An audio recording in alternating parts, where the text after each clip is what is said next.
이 새벽에 하나님께서 저와 여러분에게 주시는 말씀 누가복음 6장 1절부터 6절까지의 말씀입니다. 누가복음 3장 1절부터 6절까지의 말씀입니다. 제가 받들어 봉독하겠습니다. 이것은 하나님의 말씀입니다.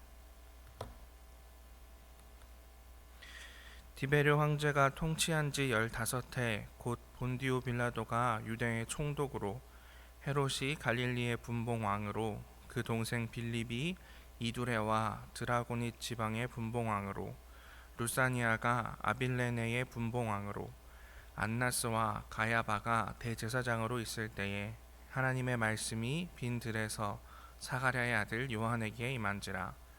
요한이 요단강 북은 각처에서 와서 죄사함을 받게 하는 회개의 세례를 전파하니 선지자 이사야의 책에 쓴 바 광야에서 외치는 자의 소리가 있어 이르되 너희는 주의 길을 준비하라. 그의 오실 길을 곧게 하라.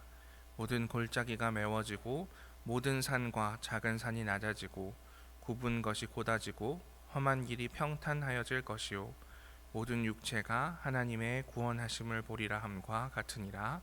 아멘. 오늘 누가복음 3장 1절부터 6절까지의 말씀을 가지고 주님의 길을 예비하라 라는 제목으로 하나님 말씀 나누도록 하겠습니다. 오늘의 교회력 본문 누가복음 3장 1절에서 6절까지의 말씀입니다. 대림절을 시작하면서 예수님의 길을 예비하는 인물, 예수님을 누구보다도 기다렸을 인물, 세례자 요한의 사역에 대한 말씀을 함께 살펴봅니다. 우리는 세례자 요한이 단순히 세례를 베푼 인물이라 생각하기 쉽습니다만 그보다는 훨씬 더 중요한 인물입니다. 예수께서 하나님 나라 운동을 시작하시기 전에 먼저 백성들에게 회개를 촉구하며 주님의 길을 예비한 인물이기 때문입니다. 그렇기 때문에 누가복음 3장 1절부터 6절까지의 역사적 배경과 신학적 메시지를 함께 살펴보도록 하겠습니다. 우리가 어떻게 주님의 길을 예비하며 주님의 오심을 맞이할 준비를 해야 하는지 함께 묵상해 보겠습니다. 1절과 2절에는 조금 당황스러울 수 있는 시대적인 배경의 나열이 등장합니다. 이 나열은 단순히 세례자 요한이 언제쯤 사역을 시작했는지 그때를 말하려는 것은 아닙니다. 이를 통해서 우리는 당시의 정치적 상황을 엿볼 수가 있습니다. 첫 줄에 보면 디베르 황제가 통치한 지 15해라는 문구가 등장합니다. 이것은 당시의 이스라엘 백성이 로마에 의해서 식민 지배를 당하고 있었다. 그 식민 지배를 당한 것이 디베르라는 황제가 통치한 지 15해였다라고 이야기하고 있습니다.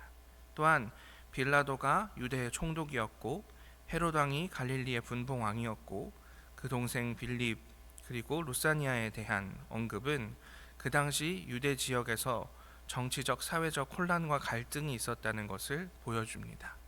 이스라엘을 한 사람의 왕이 다스리거나 아니면 로마가 이스라엘 전체를 제대로 통치하고 있었던 것이 아니라 이스라엘을 조각조각 내어서 로마에 부역하는 왕들과 자신들의 총독을 통해서 분할 통치하고 있었다라는 것을 보여주고 있는 것입니다.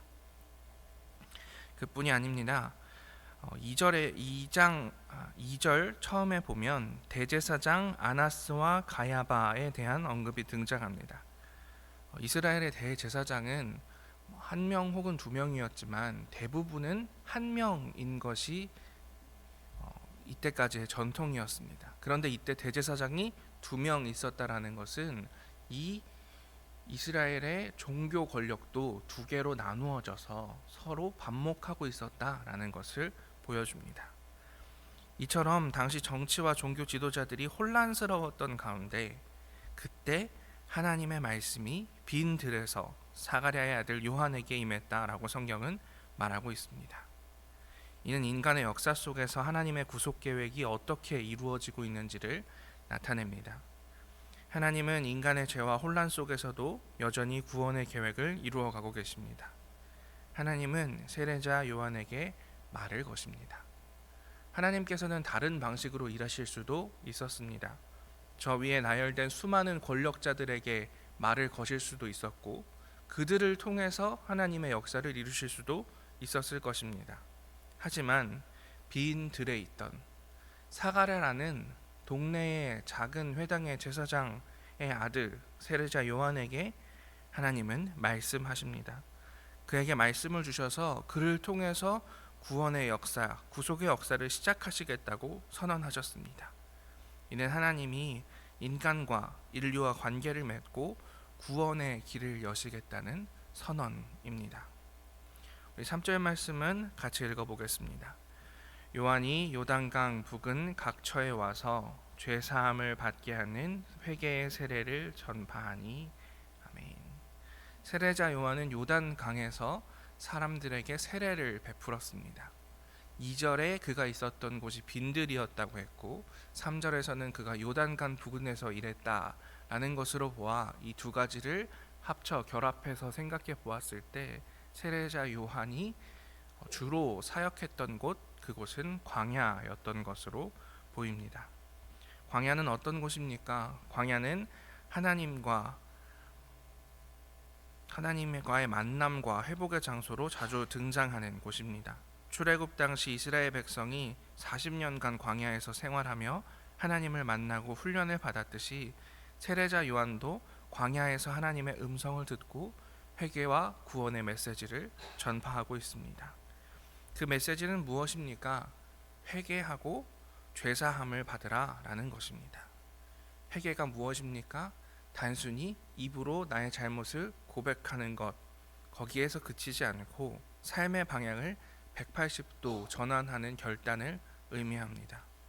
세례 요한은 사람들에게 단순히 죄를 고백하게 하는 것 이상의 깊은 변화, 즉 삶의 중심을 하나님께로 돌리는 전환을 요구합니다.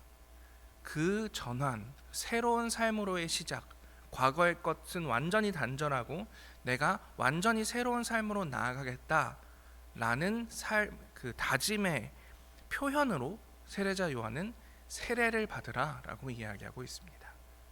세례는 이 요단강에서 있었던 세례는 머리끝부터 발끝까지 자신을 물속에 푹 집어넣었다가 다시 일어나는 행위입니다. 물속에 내 몸을 완전히 잠기게 하는 것은 무엇을 뜻합니까? 이전의 삶, 과거의 삶은 죽었다라는 고백입니다. 그리고 다시 일어나서 새로운 나, 새로운 삶의 모습, 다시 태어난 나의 모습, 회개하라 하나님 나라가 가까이 왔느니라 라는 세례자 요한이 요구하는 구약의 성경이 이야기하는 그 삶의 모습으로 내가 다시 태어나 살아가겠다라는 고백이 세례였던 것입니다. 삶의 중심을 하나님께로 돌리는 전환을 요구하고 있는 것이 세례자 요한의 세례였습니다. 새로운 삶의 행동을 보이라는 것이지요. 죄사함은 단지 죄의 용서뿐 아니라 하나님과의 관계 회복을 의미하는 것입니다. 4절 함께 읽겠습니다. 선지자 이사야의 책에 쓴 바 광야에서 외치는 자의 소리가 있어 이르되 너희는 주의 길을 준비하라 그의 오실 길을 곧게 하라. 아멘. 4절에서 세례자 요한은 이사야서의 예언을 인용합니다. 광야에서 외치는 자의 소리는 구약의 예언이 이제 이루어지고 있음을 보여줍니다. 이 예언은 예수 그리스도의 오심을 준비하는 사역의 시작을 알립니다. 세례자 요한이 사람들에게 회개하라라고 이야기하고 세례를 주는 것은 단순히 어떤 종교적인 행위일 뿐만이 아니라 예수 그리스도 그 길을 예비하는 중요한 사명을 가지고 있는 것이었습니다. 예수님이 오시기 전에 사람들의 관심을 하나님의 나라로 돌리게 하는 것. 이 어지러운 현실 속에서 이 어지러운 현실만을 바라보는 것이 아니라 우리가 기억해야 할 하나님의 뜻이 무엇이었지? 하나님께서 보내주신다고 하신 메시아가 있었지 라는 사실을 백성들에게 환기시키는 것, 그것이 세례자 요한에게 주어진 사명이었던 것입니다. 그는 계속해서 이렇게 이야기합니다. 5절 말씀도 함께 읽겠습니다. 모든 골짜기가 메워지고 모든 산과 작은 산이 낮아지고 굽은 것이 곧아지고 험한 길이 평탄하여질 것이요. 아멘. 계속해서 이사야서에 등장하는 말씀입니다. 특히 굽은 것이 곧아지고 험한 길이 평탄하여질 것이다 라는 기록에 집중해 보겠습니다. 이 구절은 도로를 평탄하게 만드는 것을 의미합니다. 급한 소식을 전달하는 전령이 그 소식을 빠르게 전할 수 있도록 도로를 정비하는 일은 훌륭한 왕이 왕권을 강화했을 때 그 치세에서 일어나는 일이었습니다. 우리의 마음도 이렇게 되어야 한다고 세례자 요한은 말하고 있습니다. 우리의 마음이 주님을 맞이할 준비를 해야 한다라는 의미입니다. 그리스도께서 하루빨리 내 마음에 오실 수 있도록, 그리스도를 전하는 그 소식이, 복음의 소식이 나의 마음에 하루라도 빨리 도달할 수 있도록 구부러진 길과 같은 나의 삐뚤어진 삶, 왜곡된 가치관을 바로잡으라 라고 세례자 요한은 말하고 있습니다. 우리의 삶 속에서 구부러진 길이 무엇인지 돌아보는 시간이 필요할 것입니다. 우리가 무엇을 우선시하며 살고 있는지, 우리가 하나님과의 관계에서 어떤 부분에서 왜곡된 길을 가고 있는지를 점검해야 합니다. 하나님은 우리 각자가 자신을 돌아보고 우리의 삶의 중심을 그분께로 돌리기를 원하십니다. 우리가 우리의 마음의 길에 굽은 것을 곧바로 펴기 위한 노력을 할 때, 그때 하나님의 말씀이 우리의 마음에 와서 확 와닿게 되는 놀라운 역사가 일어나게 되는 것입니다. 6절 말씀입니다. 함께 읽겠습니다.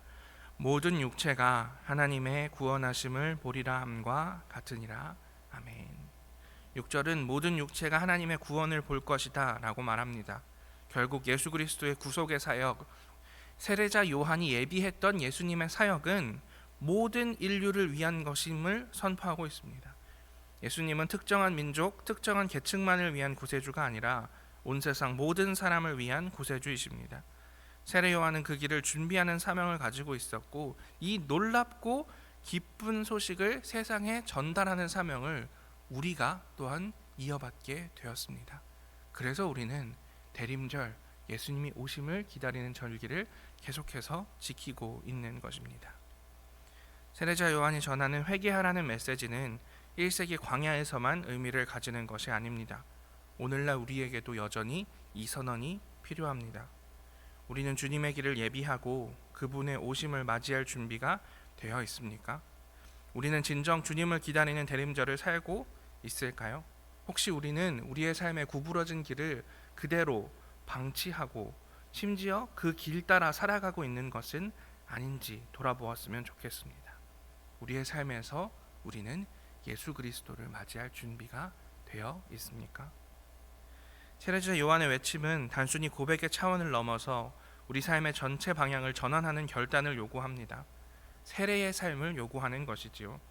우리는 매일매일 하나님과의 관계를 점검하며 삶의 중심을 하나님께로 돌려야 합니다. 예수 그리스도께서 다시 오실 때 우리는 준비된 마음으로 그분을 맞이할 수 있도록 살아가야 합니다. 이 삶은 결국 우리에게 주어진 소명이 주님의 길을 예비하는 것이라는 것을 또한 알려줍니다. 우리가 다양한 직업을 가지고 다양한 곳에서 살아가지만 우리의 삶의 목적, 우리의 공통된 소명을 한 가지 이야기하라면 그것은 주님의 오실 길을 예비하는 것입니다. 주님을 기다리는 삶을 사는 것입니다. 세례자 요한은 하나님께서 주신 사명을 충실하게 감당했습니다. 그리고 오늘 우리에게도 세례자 요한과 같은 삶이 요구됩니다. 우리가 세상 속에서 어떻게 살아갈 것인가가 중요한 문제입니다. 우리는 이 세상에 빛이 되어야 하고 주님의 길을 예비하는 역할을 맡고 있습니다. 사랑하는 아름다운 교회 성도 여러분, 주님의 길을 예비하는 일은 단순히 외적인 준비만을 의미하지 않습니다.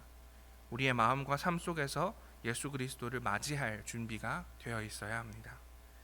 우리의 삶에서 구부러진 길을 바로잡고 하나님과의 관계를 회복하는 일, 그것이 바로 주님의 길을 예비하는 일입니다.